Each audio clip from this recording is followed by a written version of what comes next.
anime is weird because like it can be funny and cute and whatever, but like when it wants to get horrific, it does it like that. And all of a sudden you're going from like, Nobora like getting thrown by a panda and laughing about shopping for clothes to niggas lighting on fire. And like AoA, that's a triple play. New episodes, I couldn't wait.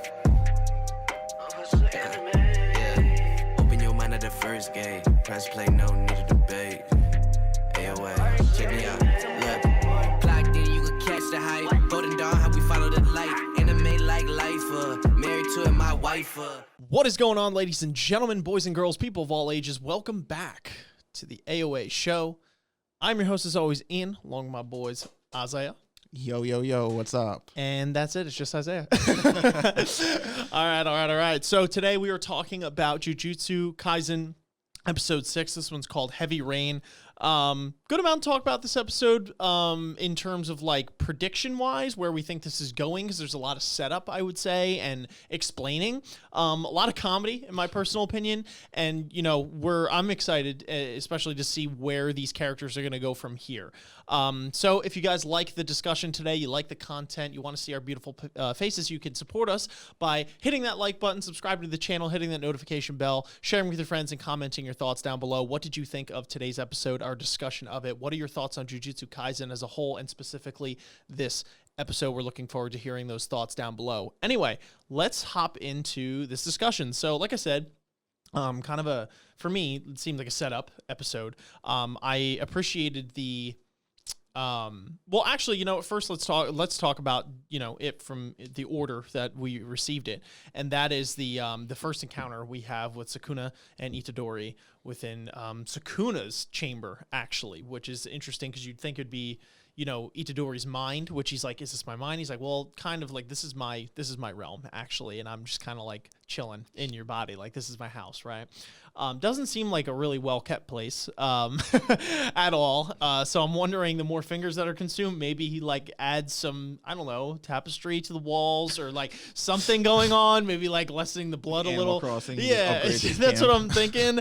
I don't know. I would hope so, because that just seems miserable to live in, but they basically make, a contract against Itadori's will. And this was funny because we, again, really get to see how naive Itadori is, I would say.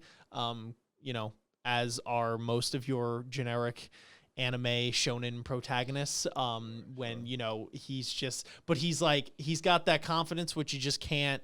It's not like cockiness, I would say, and it's like, it's hard to hate him type thing, it's hard to be, but you're always just, at least, I mean, Isaiah's making faces, but it's like, you get it, I would say I don't hate him, but no, I wouldn't, it's definitely cocky, and I would actually argue that he's a little too cocky for his own good. I mean, because he has this, like, the moment we were talking about where he, like, he's talking with Sukuna, and Sukuna's like, look, like it or not, like, the best way to go about this relationship for us going forward is making a pact. He's like, it's the sort of the foundation of all jujitsu sorcery. If you and I have a mutual agreement, and instead of like listening to anything he's saying because he's Itadori, he's like, what? No, this is my body. Get out of here. And then he's like, all right, fine. If you can kill me, then we'll go your way. And he's like, dude, please. And it's like, if you just took a second to understand the scenario, like, you're not really in the situation where you can be like, you don't even know what jujitsu sorcery is, my nigga. And this dude is like can give you a second heart. Yeah. Like, just take, you know what I mean? It's definitely cocky. Yeah. Again, I don't like, it's part of the charm in the anime protagonist way, but I would definitely say it's a little cocky. I chalk it up to stupidness personally, which I mean are both equally pretty bad in their own respect. Yeah, two sides of the same coin, I guess. Itadori is just kind of an idiot when it comes to that. And it was comical when he's like, Sukuna's like, all right, how do I make this, like, twist this into making it like it was his own choice type thing? And he's like, here's my ridiculous contract. He's like, hell no. And he's like, okay, what if we'll have this fight to the death, and it's like, it's like, you ever get like fooled when you were a kid, like the basketball court, and someone's like, yo, I'll bet you $100 I could get the ball in the hoop. And you'd be like, okay, you guys are standing across the court, right? And they walk up and they hit a layup. You know what I mean? It's like, all I said was I had to get it in, right? It was one of those, and just Itadori is just so narrow focused, like he just couldn't see beyond that, elevate his perspective a little bit. So we have that interesting thing going on now with it, and he, just basically has to chant the word, and he could come out for a full minute, which in Sukuna time, being that he could lay the ass whooping on like 95% of the characters or 99% that we know of so far, is a long time. A minute's a long time. So, but he says he can't hurt anyone. Now, what interests me with this, especially, was his keen interest he had with Fuji. Mm-hmm. And it flashes to him, and I'm like, whoa, what's your game here, dude? Because you're like, technically speaking, once you let the, animal out of the cage, like, we've established that he could rip out his heart, and that he's like, oh, I don't really care, right? That was the whole thing that makes this interesting. He's like, I can live on. He's like, it might just take me another minute, but like, I can do this.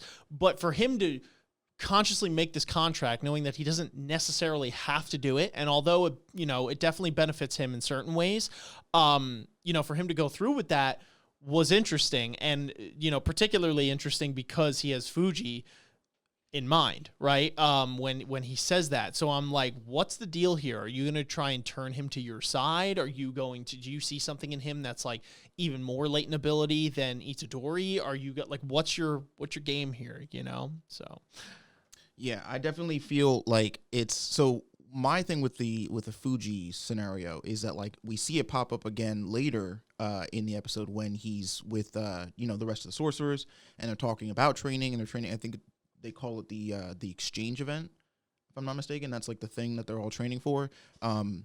Fuji then flashes back to the fight that he had with Sukuna, in which he was talking to him about it, and then he has like that moment where he's like, oh, I think I could do it. And because he references specifically the fact that Sukuna claims that like if he were to, with his potential, he could best a special grade like a special grade demon or curse. So yeah, which is interesting. It definitely speaks to like some sort of dormant, potential or power or ability that Fuji can possess.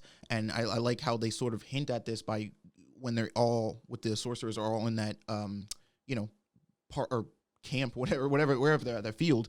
They're talking about like basically like combat strategy, right? They're like, okay, I do this, so like, what's the best way to cover up for said weakness? And then Fuji goes into the fact that like because his techniques like require both of his hands, it makes it so that like that time is wasted essentially, like when he has to summon demons. So he's like, oh, I could probably cover for my close combat with a weapon of some sort, but I'd lose time if it was something like a sword because I'd waste time having to sheath and unsheath it. And so then one of the if we got her name, I don't remember it. The senpai chick with the ponytail and the staff, and the panda that like works with her. She's like, well, some people have curses or demons or spirits or whatever that carry the weapons for them. And so that got me thinking like, oh, I wonder if I see like a slow, steady progression with Fuji, but I feel like it's going to be like building up to something that's going to, in later episodes end up revealing itself to be like, oh, he's got like again, like in Naruto, I feel like he's going to have some sort of Sharingan thing where it's like he has an ability that's very specific in dealing with special grade curses that like no other sorcerer can utilize or wield, which I think is why Sukuna takes that interest in him. And he's like, and I think that's why, again, sort of harkening back, he was so willing to make this deal with Itadori, because he's like, all right, I'll tell you what, I won't let's make this deal. You can call on me, and for 60 seconds, I'll come out and do whatever. And he's like, and I won't even hurt any of your friends. But like him saying that to Itadori is for Itadori to be like, oh, okay, cool. But in his mind, he's like, I'm also going to be able to keep an eye on this Fuji kid because I know, something's going on. So I feel like that's definitely where that's what's going. There's like this weird triangle, right? Like there's weird triple play going on between, I feel like, Fuji, Sukuna, and Itadori.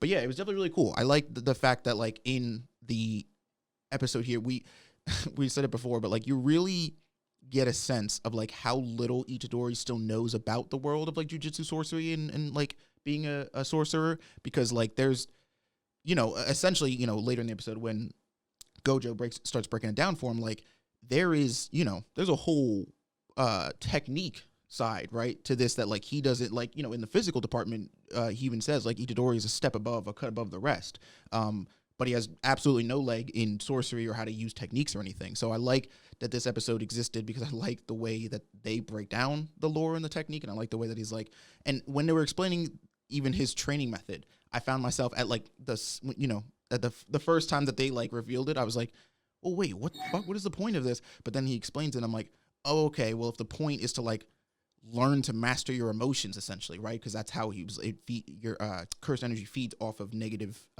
emotions. And Itadori's like, oh, so I just got to be pissed off all the time. And it's like, well, no, because it kind of leans into this weird thing of like, you have to be able to call upon the emotions, but you can't be consumed by them, right? Because then that energy, like the energy is it's like a yin and yang thing. Which I found really cool. I really like the way this episode delves into like sort of the technicality, I guess, of being a sorcerer. Yeah, I love how they do it in such a simplistic way, too. Like, as you said, where he's explaining it as in electricity and appliances. I thought it was comical, the way they did it. Like, I was thoroughly laughing throughout a lot of this episode, and I was, like, really enjoying the explanation of this, which is something that we were talking about before, where it's, like, certain shows might be like, oh, my gosh, let's get this over with, like, the whole explanation of the power system and how it works. But I thoroughly enjoyed it. I like these moments because I'm like, oh, it's like I'm putting it together along with Itadori because, obviously, we're in the dark until they tell us something, being that we're not a part of this established world. And I do like this in particular, where I like the fact that the power that they call from is relatively the same power that their enemies call from, in a sense, right? It's just they are like manifestations of it or are utterly consumed by it, which is different than some of the routes that other shows take, in that where it's like, okay, we use like our positive emotions, right? Maybe like these are alternatives they could have taken. Like, we use our positive emotions to do that. Or if you're talking about something like, if you're relating it to Star Wars, right?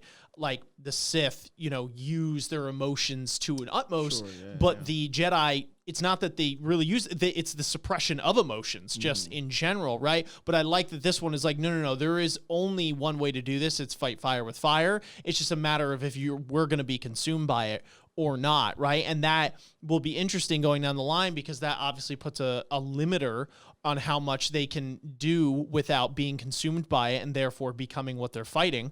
But yeah, it'll be interesting to see where they, how they utilize that and like what emotions they have to, and again, which kind of feeds into the whole Fuji prediction here, that like, okay, now that we know that they could at any point be swallowed up by the power that they use, makes it even more interesting for me. And that's the thing that I'm curious to see, Well, so one of the other things I found interesting to piggyback off that is that like, so after or in between that whole learning of the Jujitsu sorcery and stuff and how it works, in my mind, up until this episode, I've been like, okay, we've met like other curses and other, demons, whatever, what have you. But like Sukuna has kind of been like the big guy, right? Like nobody has really rivaled him other than Gojo. But again, I'm talking about specifically curses, has rivaled him in terms of like, in my head at least, and being like, oh shit, like this nigga's on screen, like fuck. But that all changes in this episode when we meet the two people in the restaurant, because one of the things that I pulled from the conversation is the fact that they specifically reference Gojo, so we know they have some sort of beef with him, and it implies obviously at the end of the episode that Gojo, and I don't know if it's like this curse specifically or if it's whatever group they're a part of or whatever, has a score to settle with him personally, but they reference Gojo in the fact that they're like, yo.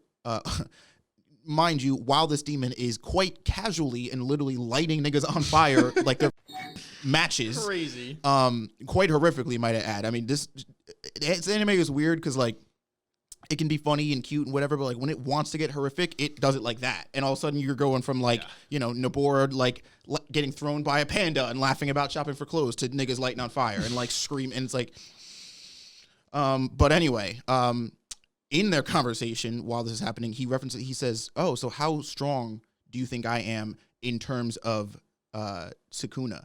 And he's like, oh, I'd say about 8 or 9 fingers, which is interesting because it then, again, it brings up the complication, I guess, in the power struggle here that, like, while Sukuna might be one of the strongest curses in existence, that statement is the implication that of Sukuna when he has all his fingers, right? So right now he has what, 2? With Itadori, he has 2. And even if Gojo or the Jujitsu sorcery team or whatever has, I think they said they have 6, right? Like That's how many they found. Yeah, and they gave him one, so and they have 5. Yeah. So he might have 3 fingers in total because he gets the first one, they give him the second one, and then I don't know if Sukuna eats that one though that he took from the special grade. He says, "I'll be taking this," but I don't know if he eats it. Oh yeah. All right. Well, 2, 3, something like that. Yeah. But it's just interesting because now I'm like, for me, I'm like, oh, okay, now we have natural conflict again, because it's like there are curses that could potentially take. I mean, like, I don't know though, because I still feel like it depends on. I mean, I guess it's like like the circumstances, because like, okay, I feel like the implication here is that these curses could rival or even beat Sukuna, and that's why clearly this guy feels so confident that he can take Gojo, because from what we saw, again, at least from the first altercation with Gojo and Sukuna, is that at that current state that he was at with the one finger, like Gojo was using this dude's face to wipe the floor, right? Yeah. There was no contest, and so this implies that like while Sukuna is still in this state of getting his fingers and trying to get this power back, he could potentially be mopped by another curse that like is just either naturally stronger or by whatever means they gain this strength. Sukuna could lose a fight. You know what I mean? I don't know. It's interesting. Yeah, no, that is interesting, and definitely, I'm very curious to see where. First of all, actually, that restaurant scene. Just to go back to that for a second, was insane, and it is really nuts in this show how they could go from like straight up comedy to like the most horrific thing. Because I, up until that point, was cracking up, right? Because we have the one employee, he's like, I've been saving money for my 4 younger sisters to go to college, and he's like, I cannot go to that table, and then he goes, I quit, and then he runs out. Hilarious. The guy's like, whew, that AC kicking in here, and then just all of a sudden bursts into flames. You're like, oh my gosh, dude. And it was like, then everyone, that was absolutely nuts. And not gonna lie, that curse kind of looked like a goofball. Like, I did not expect him to be as strong as he was. I was not scared until he started lighting niggas on fire. Exactly, and then he's just like, I thought his head was just for show, like he just, you know what I mean, like something at the science fair. No, he just obliterated that entire restaurant. That one guy is just totally unfazed by it, who I'm assuming, I don't know if this was blatantly stated before because the weeks get long and we watch a lot of anime and talk a lot, but I can't remember if he specifically is part of the Jujutsu Sorcerers organization and is a traitor, but an unknown traitor to them right now. And I think that's the case. Or if he's just like, I was part of them before and like it's known that I'm against them, etc. Because I know we got our answer to when we were like, oh, why they send these kids in? Like that was ridiculous. And we find out actually that was the intention to try and kill them, right? Yeah. So I would assume, he knows a lot of stuff, right? And so basically he tells them earlier, he's like, listen, there's 2 things you got to do to beat these sorcerers once and for all. It's get rid of Gojo and revive Sukuna. And you're good. You're in the clear, right? Because you just took away their king and you installed yours. So yeah, that's definitely why they want him dead. But this guy, this Cyclops Volcano man is just definitely in for a world of hurt, I have to say. I would assume once he finally confronts him, because I think he's a little too big for his britches type thing, and he's going to need his whole squad. But I'm curious to see if the human or the guy that's with them participates in that fight, or if he's like, I'll let you all go do your own thing. That'll be really interesting to see. I don't know. We'll have to see. But yeah, and I don't know if you had anything else to say about that part of the episode, but to move ahead a little bit to the sort of the tail end here, we have Itadori's training, right? So it's implied that like everybody in the source, all the Jujutsu sorcerers in some way, shape, or form are all training, I guess, for this exchange event. And actually, when Itadori earlier in the episode gets revived, Gojo specifically states, he's like, yo, on the report or the record or whatever, can you still make it so that Itadori is dead or proclaimed dead? And she's like, oh, like, okay, you want him, like, you want to, like, make it a surprise or whatever that he's back. And Gojo says, well, yeah, don't worry, I'll make sure to reveal that he's back at the exchange event. So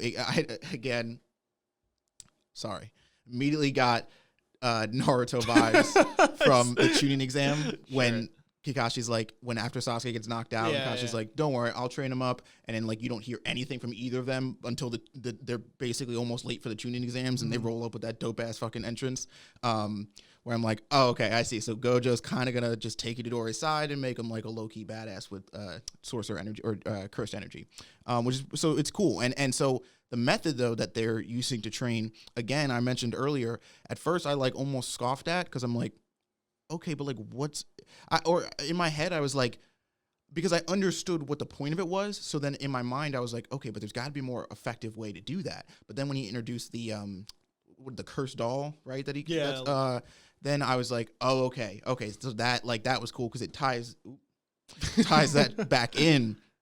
And it made it so it's like, oh, okay, well, if the idea, again, it reminds me of Demon Slayer.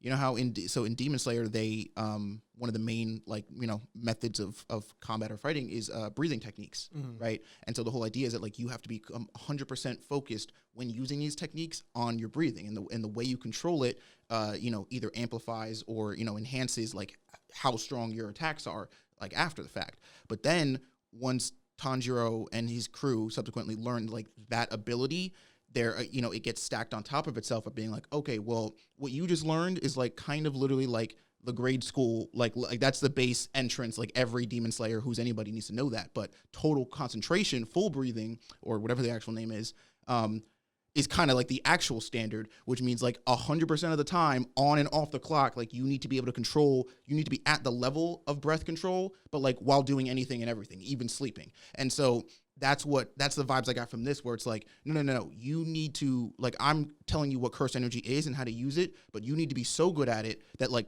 constantly, every second of every day, like you're monitoring these emotions and you'd be able to whip out cursed energy like at a moment's notice. And it's like, so then with the whole idea of the movies and like keeping, it's like literally he has to learn to compartmentalize and like, do two things at once. And like, so I actually really like the way that this is implementing the idea of cursed energy as this, like, it's this thing that feeds off negative energy and emotion. But again, to be in that state actually all the time is, I mean, as we know in real life, is a dangerous place to be. So this compartmentalizing of it, I think is cool because one, it's going to teach Itadori obviously the technicality, how to use it, but I think it's going to do a lot for the character development side of him too, where it's like, oh, okay, now he's going to learn that like everything isn't as simple, especially in the world of jujitsu sorcery, as like running up and punching things, or it's like. So I really like this method. I really like the way, I just like the way Gojo. Well, first off, I just like Gojo as a character, but I like the way that he teaches these, like, the students, because he even has a statement that he makes at the end of the episode when he's in the limo or when in the car, the fact that, yeah, like relatively speaking, at least for him, it'd be pretty easy to kind of just roll up into the high, like, head honchos and just like murder all of them. He's like, but it doesn't do anything, right? That just gets rid of them. He's like, I want to establish a new jujitsu sorcerer world. I want to make this a better place, a better organization or whatever than when I found it, which is, at least in my opinion, pretty noble. And that's why he turned to education. That's why he turned to teaching people, because he wants people to follow in his stead. He wants his ideas and his, goals to move and live on past him, which, might be sooner than we think, because not immediately after that does this, he sends off the guy in the car because he senses it, but he gets jumped by Volcano Head Man and who clearly, like I said before, I'm not almost positive has a score of some kind to settle with Gojo. Well, yeah, they just need him out, because it's get rid of him, revive Sukuna. Yeah, that's true. And it's like, but so it's interesting to me because he, again, when earlier he stated, he's like, okay, talking about the Volcano guy, that his strength like currently rivals at like 8 to 9 fingers of Sukuna, if we're talking terms of strength. So I wonder, where that puts it, because in the episode they imply that like he's like, oh, so I could probably take Gojo, and the guy's like, yeah, probably, yeah. And it's like, that's not like a definitive yes or no. So I wonder if like the guy knows that the guy's getting in over his head, but he's using him, I think, as a way of like gauge, like, okay, he's 8 or 9 fingers and Gojo killed him pretty, like, you know what I mean? Because regardless, I think that guy wins this competition either way, right? If the demon wins, then he gets rid of Gojo. Perfect. If the demon loses, he gets to gauge where Gojo's strength's at, and then where he needs to take his plan next in order to, effectively get rid of Gojo. Yeah, I agree. I think this guy, I personally am of the mind that he knows that Gojo's going to whoop his ass, and he's just going to maybe use him as a gauge to see how bad he whoops his ass, or what other steps he has to take to actually get rid of Gojo. Yeah, I think that's his play. I think, like you said, he wins either way. But I think he knows full well that this demon's going to get this curse is going to get mollywopped, which will be interesting. But yeah, I mean, you basically summed up too. I was going to say, I'm curious to see, what exactly Gojo's vision of the new and improved Jujutsu school is, right? And to me, I took that as a little bit more of a, oh, okay, Gojo, like not so much as like a noble thing, although it can be perceived as that, and depending on what it is, But me, it was like, oh, because he's like, I'm not much of a teacher. He's like, I'm going to education. To me, it was like, oh, so you're trying to indoctrinate these kids in your way of thinking. You know what I mean? Because like your way might not necessarily be correct, but you need disciples essentially. So, which could be not the case. It's really a noble thing. I don't know. We'll have to see, but I'm curious to know what Gojo wants to change so strictly about it and flip the whole thing on its head. I'd assume they're setting him up to be where it's like a pretty noble cause. I would be pretty blown away if they revealed him as like a bad guy at this point. I don't think they can afford to because he's like their trump card on the good side. But I mean, we'll have to wait and see what happens. But anyway, folks, those are our thoughts on Jujutsu Kaisen Episode 6, Heavy Rain. Again, make sure if you guys like the content that you are liking, subscribing, hitting that notification bell, sharing with your friends, and commenting your thoughts down below. What did you think of our discussion on this topic, this episode? What do you think of this episode in general yourself? What do you think of Jujutsu Kaisen as a whole so far? But until next time, thank you so much for watching. Thank you so much for listening, and we will catch you on the flip. Peace. Peace.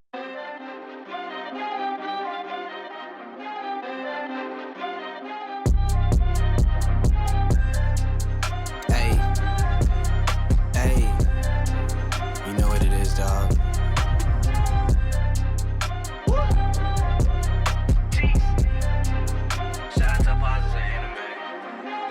Ninjas are samurais, blaze of the kunais. Find me in the leaf of the cloud, screaming out Bankai. We just some ghouls though, who like seeing parts fly.